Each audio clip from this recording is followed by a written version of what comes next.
Hello नमस्कार दोस्तों, स्वागत है आप लोगों का आज की नेक्स्ट क्लास में। तो दोस्तों आज की क्लास में हम जो है वो दो इम्पॉर्टेंट क्वेश्चन करेंगे। तो सबसे पहला क्वेश्चन आप लोगों के पास है, उस दो अंकीय अभाज्य संख्या जिसकी इकाई और दहाई के स्थानों में संख्याएं बराबर हैं कि अंकों का योग कितना है, ये आप लोगों को बताना है। What is the sum of the digits of a two digit prime number whose digit in the unit and tens place are equal. आपके पास चार ऑप्शंस है। देखो, इसको पहले क्वेश्चन को सॉल्व करने से पहले आप लोगों को किस चीज़ के बारे में पता होना चाहिए? प्राइम नंबर का कॉन्सेप्ट आप लोगों को पता होना चाहिए, जिन्हें हम हिंदी में अभाज्य संख्याएं कहते हैं। तो ये जो प्राइम नंबर का कॉन्सेप्ट है, आपको पता है कि 1 से 50 तक हमारे पास जो है वो कितनी अभाज्य संख्याएं होती हैं। अगर हम बात करें तो हमारे पास यहाँ पर जो है वो 15 अभाज्य संख्याएं होती हैं। ठीक है। अगर हम टोटल 1 से 100 तक के बारे में बात करें तो हमारे पास जो है वो 25 अभाज्य संख्या होती है। ठीक है। 50 से 100 के बीच में हमारे पास जो है 10 होती हैं। ठीक है। तो यहाँ पर जो हमारी अभाज्य संख्याओं के बारे में हम बात कर रहे हैं, तो अभाज्य संख्याएं कौन कौन सी होती हैं? ठीक है। जैसे आपके पास 1 है या 3 है, उसके अलावा आपके पास 5 है, ये या तो 1 से होती है या खुद से होती है। तो वैसे ही आप देखोगे 6 होता नहीं है, क्योंकि 6 2 3 जा भी हो सकता है, 3 2 जा भी 6 हो सकता है। 7 है, 7 1 जा 7 होता है सिर्फ, और किसी के साथ में नहीं जाएगा। ठीक है। 9 भी नहीं हो सकता है, 10 भी नहीं हो सकता है। 11 है, 11 1 जा 11 होगा, किसी और के टेबल में नहीं आएगा। 12 भी हमारे पास नहीं होगी। उसके अलावा जो है वो 13 है, वो सिर्फ एक ही टेबल में आएगा। इस तरीके से हमारे पास अभाज्य संख्याएं चलती है। ठीक है। ये मैंने आप लोगों को यहाँ पर किस चीज़ के बारे में बताया? प्राइम नंबर्स के बारे में। तो हमसे पूछा है, what is the sum of the digits of a two digit prime number. उस दो अंकीय अभाज्य संख्या, तो दो अंकीय अभाज्य संख्या कौन सी है हमारे पास? यहाँ पे वंस और टेंस प्लेस पे दोनों की संख्याएं बराबर है।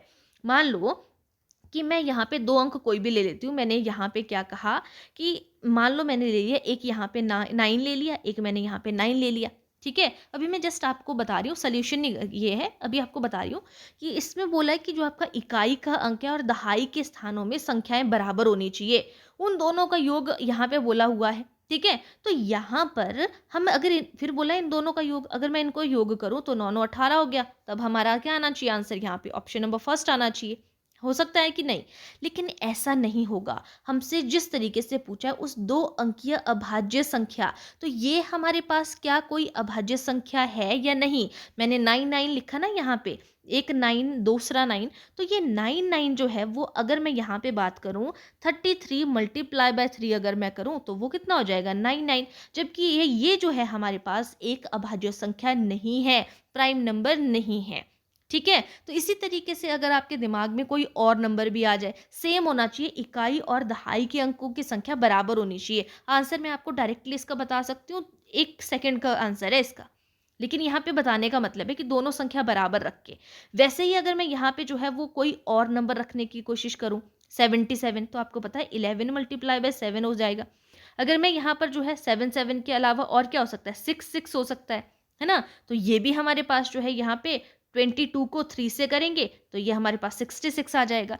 यानी कि जो मर्जी आप ऐसा नंबर रख के देखो, सिर्फ एक है हमारे पास 11। 11 एक ऐसी अभाज्य संख्या है जो कि आपके पास सिर्फ किसके टेबल में आती है? ये एक के उस पे आएगी या खुद के टेबल पे आती है, यानी कि है ना, 11 वन जा 11 ही होता है, बाकी किसी भी चीज़ को करके देखो आप नहीं आएगा। तो ये जो हमारे पास 11 है, इकाई के प्लेस पे यानी कि वंस के प्लेस पे और टेंस के प्लेस पे 1 1 है। अगर हम इन दोनों को जोड़ेंगे तो हमारा आंसर कितना आ जाएगा? 2। यानी कि हमारा option number third correct answer हो जाएगा। देखने में बिल्कुल सिंपल सा क्वेश्चन है। तो आपको ये भी ध्यान रखना है कि हमारी संख्या अभाज्य होनी चाहिए। संख्या तो ऐसी कई हो सकती है जिसका इकाई और दहाई दोनों की जगह जो है वो सेम हो। ठीक है। अब हम देखेंगे अपना नेक्स्ट क्वेश्चन। नेक्स्ट क्वेश्चन है हमारा यहाँ पे, ये रहा आपका नेक्स्ट क्वेश्चन। इजी क्वेश्चन है ये भी। दो धनात्मक संख्याओं का अंतर 1280 है, यानी कि दो कोई भी संख्याएं हैं हमारे पास जिसका डिफरेंस हमारे पास दिया हुआ है 1280। जब बड़ी संख्या को छोटी संख्या से विभाजित किया जाता है तो भागफल हमारे पास निकल कर आता है 7 और शेषफल निकल कर आता है 50। यानी कि जो difference between the two positive number is 2080, यानी कि 1280। When the larger number is divided by the smaller number, the quotient है आपके पास यहाँ पे 7। ठीक है। यानी कि भागफल को बोलेंगे क्वोशिएंट, वो 7 है, और जो रिमाइंडर है वो 50 है। फाइंड द लार्जर वन, आपको बड़ी संख्या ज्ञात करनी है, ये आपके पास यहाँ पर क्वेश्चन है। ठीक है। अब इसको किस तरीके से सॉल्व करना है, मान लीजिए कि हमारे पास जो 2 अंक हैं, 2 अंकों के बारे में बात कर लेते हैं यहाँ पे सबसे पहले। तो 2 अंक हैं हमारे पास, मान लीजिए एक हमारे पास x है और एक हमारे पास y है। तो उन दोनों के बीच में 2 पॉजिटिव नंबर हैं, इन दोनों का डिफरेंस बोला है, डिफरेंस यानी कि माइनस, और वो कितना है आपके पास 1280 दिया हुआ है। पहला पॉइंट हमारे पास ये हो गया। सबसे पहले इस तरीके से करेंगे, दो संख्याओं को हमने लेट कर लिया, let two numbers x and y, x minus y is equal to 1280। अब हमने क्या करना है, दूसरा बोला है when the larger number is divided by the smaller number. अब हमें नहीं पता कि कौन लार्जर है कौन स्मॉलर है, क्योंकि हमसे लास्ट में लार्जर नंबर ही तो पूछा है। तो आपने यहाँ पे क्या कर देना है, आप यहाँ पे x को मान के चलो, x इज इक्वल टू, सबसे पहले हम x की वैल्यू यहाँ पे निकालेंगे, सॉरी यहाँ पे y की वैल्यू निकलेगी, लेकिन x को इक्वल मान के करेंगे ना। हम यहाँ पे एक इक्वेशन बनानी है, हमने बोला कि x जो है, अब हमें क्या बोला था कि जो क्वोशिएंट है वो 7 है और रिमाइंडर 50 है। ठीक है, तो यहाँ पर 7y प्लस 50 हम यहाँ पर कर देंगे। ठीक है, यहाँ पे लार्जर और स्मॉलर का कॉन्सेप्ट जब है यहाँ पे, तो हमने x इज इक्वल टू जो हमारे पास क्वोशिएंट और रिमाइंडर बोला था, तो उसको हमने यहाँ पे प्लस कर दिया, एक इक्वेशन हमने बना दी यहाँ पे। तो यानी कि ये जो 7y प्लस 50 है, ये हमारे पास क्या है, x की वैल्यू हमने यहाँ पे मान ली ना, ये वाली x कितना आ गया 7y प्लस 50। तो अब ये जो फर्स्ट वाली इक्वेशन है, इसकी जगह पर हम ये सारी चीजें रख के देखेंगे। तो x की वैल्यू कितनी है 7y प्लस 50 माइनस y आ जाएगा, कितने के इक्वल हो जाएगा 1280 के इक्वल हो जाएगा। जो फर्स्ट इक्वेशन है, यहाँ पे मैंने नंबर 1 बोला, इसमें मैंने इस चीज को पुट कर दिया, जो मैंने यहाँ पे x की वैल्यू, जो मेरे पास क्वोशिएंट था, हमें लार्जर 1 निकालना है। ठीक है, तो हमने यहाँ पे क्या कर दिया, x इज इक्वल टू जो वैल्यू दी थी 7y प्लस 50 कर दिया हमने यहाँ पे, और फिर हमने फर्स्ट वाली वैल्यू पे ये सारी चीजें पुट कर दी। अब ये 7y है, 7y माइनस y, तो ये कितना बच जाएगा 6y plus 50 is equal to 1280 आ जाएगा यहाँ पे।